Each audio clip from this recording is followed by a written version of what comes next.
Ladies and gentlemen, good morning.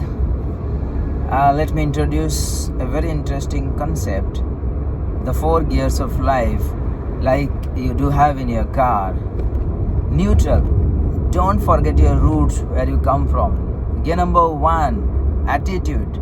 Let's have an attitude of positivity and optimism, and be ready always to get started. Gear number 2, aptitude. Keep on upgrading your driving skill on your journey. Gear number 3, altitude. Once you have got the speed, now you have to keep on focusing on your destination, on your journey, and slowly, gradually you can increase your speed further.